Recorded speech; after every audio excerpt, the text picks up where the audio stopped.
மற்றும் ஒரு முக்கிய செய்தி, சென்னை நீலாங்கரையில் உள்ள சீமான் வீட்டிற்கு காவல்துறையினர் பாதுகாப்பு அளித்திருக்கின்றனர்.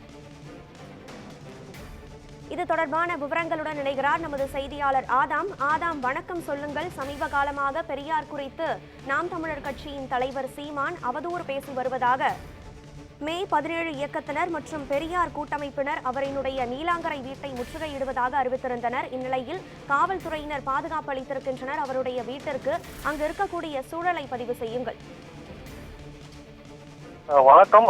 தொடர்ந்து செய்தியாளர்கள் சந்திப்பிலும் மேடையிலும் அந்த பெரியார் குறித்து அவதூறாக பேசி வருவதாக நாம் தமிழர் கட்சியின் ஒருங்கிணைப்பாளர் சீமானை கண்டித்து நீலாங்கரையில் உள்ள அவரது வீட்டை மே 17 இயக்கத்தினர், தந்தை பெரியார் இயக்கத்தினர் முற்றுகையிடப் போவதாக அறிவிப்பு வெளியிட்ட நிலையில் தற்போது சீமானின் வீட்டின் முன்பு 200க்கும் மேற்பட்ட போலீசார் குவிக்கப்பட்டுள்ளனர். எந்தவித அசம்பாவிதமும் ஏற்படாமல் இருக்க போலீசார் பாதுகாப்பு பணியில் ஈடுபட்டு வருகின்றனர்.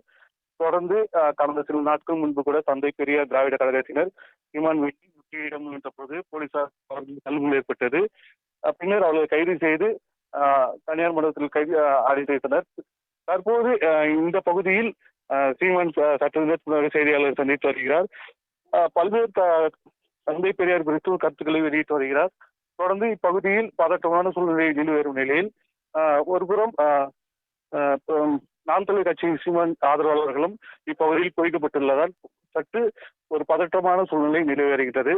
மேலும் மே 17 இயக்கத்தினர் பாலாத்மா அருகே அவர்களை தடுத்து நிறுத்தி போலீசார் ஈடுபட்டு வருகிறார்கள்.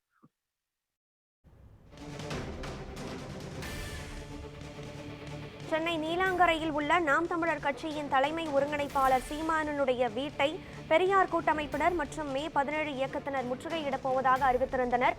இந்நிலையில் 200க்கும் மேற்பட்ட காவல்துறையினர் பாதுகாப்பிற்காக அங்கு குவிந்திருக்கின்றனர். இது தொடர்பான விவரங்களை பதிவு செய்தமைக்கு நன்றி ஆதாம்.